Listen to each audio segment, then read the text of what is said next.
Hello friends, आज के हमारी मूवी का नाम है लिटिल हॉर्स, जो कि 2017 में रिलीज हुई थी। ये कहानी है दो हफ्सी नन्स की जो हमेशा इंटीमेट होने की सोचती हैं। मूवी की शुरुआत में हम एक नन को देखते हैं जिसका नाम है फ्रेनाडा, जो एक गधे को लेकर के चर्च की तरफ जा रही थी। चर्च में उसकी मुलाकात एक और नन से होती है जिसका नाम है जिनोरा। जिनोरा पूछती है कि तुम पूरी रात कहाँ थी, तो फ्रेनाडा कहती है कि मैं इस गधे को पकड़ने गई थी जो कि चर्च से भाग गया था। तब जिनोरा कहती है कि ये गधा रोज क्यों भाग जाता है। दोनों बातें ही कर रहे थे तभी चर्च का माली उन नन्स को गुड मॉर्निंग बोलता है, पर बदले में नन्स माली को गाली दे देती है। जिसके बाद जिनोरा मारिया से कंप्लेन करती है कि गधे की जिम्मेदारी मुझे दी जाए, फिर मैं देखती हूँ कि ये कैसे भागता है। इसके बाद हम सिस्टर अलेक्जेंड्रा को देखते हैं जो बिल्कुल गुमसुम सी बैठी थी और इन नन्स की लाइफ से काफी परेशान हो चुकी थी। वो खुल करके अपनी जिंदगी जीना चाहती थी। एक दिन उसके फादर उससे मिलने आते हैं और उसे कहते हैं कि उसके लिए कोई लड़का नहीं मिल रहा है क्योंकि लड़के वाले बहुत ज्यादा दहेज मांग रहे हैं। इस पर अलेक्जेंड्रा कहती है कि अगर आप चर्च में डोनेशन देना बंद कर दें तो दहेज के लिए जुगाड़ हो सकती है,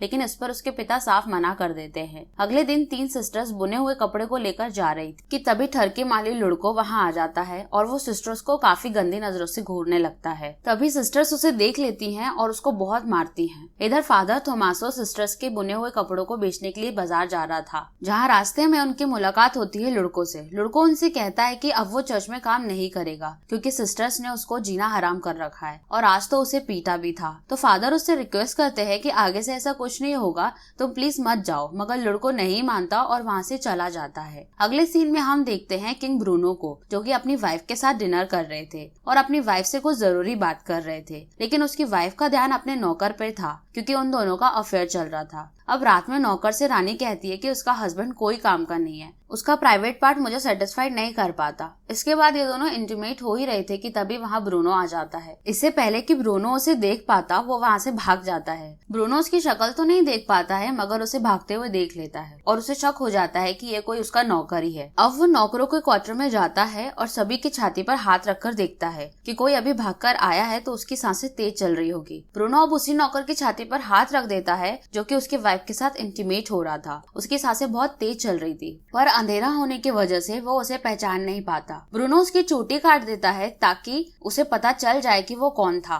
पर नौकर बहुत ही चालाक था इसलिए वो सबकी चोटियां काट देता है ताकि ब्रूनो को उसके बारे में पता ना चले। अब सुबह ब्रूनो सभी नौकर को इकट्ठा बुलाता है उस आदमी को सजा देने के लिए, लेकिन जब वो देखता है कि सभी के बाल कटे हुए हैं तो वो इस काम में नाकाम हो जाता है और वो उसके वाइफ के आशिक को पहचान नहीं पाता है। ब्रूनो की वाइफ को फिर से अपनी हवस मिटाने की तलब होती है और वो अपने नौकर के पास जाती है और जबरदस्ती उसके साथ चुम्मा चाटी करने लगती है और ये नजारा ब्रूनो ऊपर से खड़े होकर के देख रहा था। तभी ब्रूनो अपने सैनिकों को आदेश देता है कि उस नौकर की प्राइवेट पार्ट को काट दिया जाए, पर तभी उस नौकर को पता चल जाता है और वो वहाँ से भाग जाता है। तभी जंगल में उसे फादर थोमासो दिखते हैं जो नशे में बिल्कुल धुत थे और उनकी गाड़ी नदी में पलट गई थी। फादर अपने आप को संभाल रहे थे। ये देख करके वो नौकर फादर की हेल्प करता है तो फादर उसे अपने चर्च में ले आते हैं। फादर उसे समझाते हैं कि तुम चर्च में गूंगे और बहरे होने का नाटक करना, नहीं तो सिस्टर्स तुम्हें बहुत परेशान करेगी। फादर नौकर को इंट्रोड्यूस करवाता है मारिया से। पहले तो मारिया उस नौकर को रखने से मना कर देती है, बट फादर के बहुत कहने पर मारिया उस नौकर को माली का काम दे देती है। अगले दिन से नौकर माली का काम करने लगता है। इसके बाद हम देखते हैं कि रात को चारों सिस्टर शराब पी रही होती हैं और गंदी गंदी बातें कर रही होती हैं। जनड़ा और फनड़ा तो एक दूसरे के साथ इंटीमेट भी होती हैं। अगली सुबह जब वो नौकर खुदाई कर रहा था तभी वहाँ अलेक्जेंड्रा आ जाती है और वो उसे किस कर लेती है और नौकर भी इस मौके का पूरा फायदा उठाता है। तभी चर्च की घंटी बज जाती है और अलेक्जेंड्रा वहाँ से चली जाती है। इसके बाद जुनोरा और फनाडा कपड़े धो रही थी, तभी वहाँ अलेक्जेंड्रा भी आ जाती है। फनाडा अलेक्जेंड्रा से पूछती है कि तुम्हारे कपड़े इतने गंदे कैसे हो गए। जवाब में अलेक्जेंड्रा कहती है कि वो उस गूंगे नौकर की गड्ढा खोदने में मदद कर रही थी। फनाडा और जुनोरा को उस पर यकीन नहीं होता क्योंकि इससे पहले तो उन्होंने कभी अलेक्जेंड्रा को काम करते नहीं देखा था। एक दिन जुनोरा और फनाडा मार्था को जंगल की तरफ जाते हुए देखते हैं और उसका पीछा करते हैं और उन्हें पता चलता है कि मार्था कोई बेलाडोना नाम की दवाई बना रही है। बेलाडोना एक ऐसी दवाई है जिससे मर्द औरत की तरफ अट्रैक्ट होते हैं तभी मार्था फेर्नांडा की आंख में बेलाडोना डाल देती है और उसकी उंगली पर छोटा सा कट लगा करके उसका खून पीने लगती है। और ये सब चीजें जुनोरा झाड़ी में छुप के देख रही थी। अब मार्था और फेर्नांडा उस माली के कमरे में जाते हैं जहाँ पर माली सो रहा था, लेकिन अगले ही पल हम देखते हैं कि तीनों आपस में भूखे भेड़िए की तरह झपड़ पड़ते हैं। मार्था और फेर्नांडा अपनी प्यास बुझाने में लगी थी और नौकर भी अपना पूरा योगदान दे रहा था। इसके बाद एक आदमी चर्च की इन्वेस्टिगेशन के लिए चर्च में आता है। वहीं वो नौकर मौका पाकर के अलेक्जेंड्रा के रूम में आ जाता है। वो दोनों शुरू हो जाते हैं। तभी अलेक्जेंड्रा के रूम में एक बुढ़िया आ जाती है और नौकर के मुंह से ओ शिट निकल जाता है। और ये सुन करके अलेक्जेंड्रा काफी हैरान हो जाती है और फटाफट अपने कपड़े ठीक कर लेती है और बुढ़िया की मदद करने लग जाती है। तभी वो नौकर पलंग के नीचे छुप जाता है और इसके बाद वो मौका देख करके वहाँ से निकल जाता है। इसके बाद हम देखते हैं कि जुनोरा भी बेलाडोना बना रही होती है और वो उसे आंख में डालने के बजाय पी लेती है, जिसके बाद उसका दिमाग घूमने लगता है और अब वो अपना हाथ काट लेती है और इसमें से निकलने वाले खून को अपने गालों में लगा लेती है। और इसके बाद हम देखते हैं कि अलेक्जेंड्रा नौकर के रूम में जाती है और पूछती है कि तुमने इतना बड़ा धोखा क्यों दिया। अब इसके बाद जुनोरा भी वहाँ आ जाती है और अलेक्जेंड्रा झट से छुप जाती है। बेलाडोना के नशे में धुत जुनोरा कमरे में आते ही नौकर को चूमने लगती है और तभी उसे फेर्नांडा के आने की आवाज सुनाई देती है और वो भी रूम के किसी कोने में जाके छुप जाती है, जहाँ उसकी मुलाकात अलेक्जेंड्रा से होती है और वो दोनों एक दूसरे को देख करके चौंक जाती हैं। तभी फेर्नांडा आती है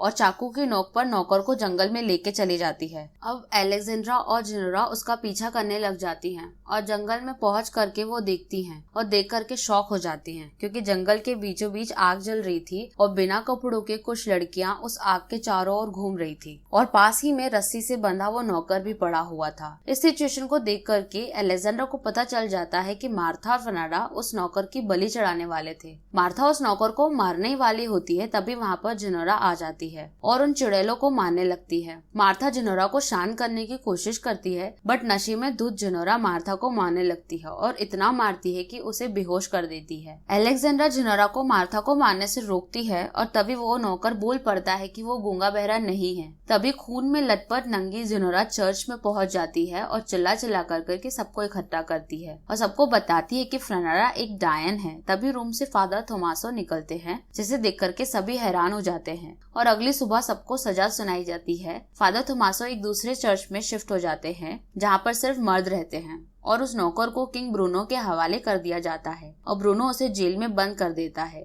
यहाँ तीनों नन्स बुरे व्यवहार के लिए एक दूसरे से माफी मांगते हैं। उन तीनों नन्स को उस नौकर की चिंता हो रखी थी। तभी हम नौकर को देखते हैं, जिसके पास किंग ब्रूनो आता है और वो नौकर को बताता है कि उसने अपनी वाइफ को जंगली कुत्तों और सुअरों के साथ रखा है। जब तक उसका मूड अच्छा रहेगा तब तक वो उसे ऐसी ही सजा देगा और फिर उसे मार देगा। उसके बाद उस जेल में एक कछुआ आता है, जिसकी पीठ पर एक मोमबत्ती जल रही थी। असल में उस कछुए को उन सिस्टर्स ने ही भेजा था। उन सिस्टर्स ने सैनिकों का ध्यान भटकाने के लिए ऐसा किया था और जब सैनिक उन कछुओं के पीछे जाते हैं तभी वो तीनों नन्स आकर के उस नौकर को नन्स वाले कपड़े पहना करके उसे वहाँ से ले जाते हैं और वो नौकर की जगह एक पुतला रख देते हैं, जिसकी वजह से सैनिकों को लगता है कि वो वही नौकर है। अब चारों बड़े ही खुश थे और वो जंगल की तरफ भागते हैं, क्योंकि आज रात को जंगल में मंगल होने वाला था। इधर मारिया की मुलाकात जंगल में भटक रहे फादर से होती है और दोनों एक दूसरे को किस करने लग जाते हैं। तभी इसी के साथ ये मूवी एंड हो जाती है। सो फ्रेंड्स, अगर आपको मेरा ये वीडियो पसंद आया हो तो इस वीडियो को एक लाइक और चैनल को सब्सक्राइब करना ना भूलें। मैं मिलती हूँ आपसे अगले वीडियो में, तब तक के लिए अलविदा।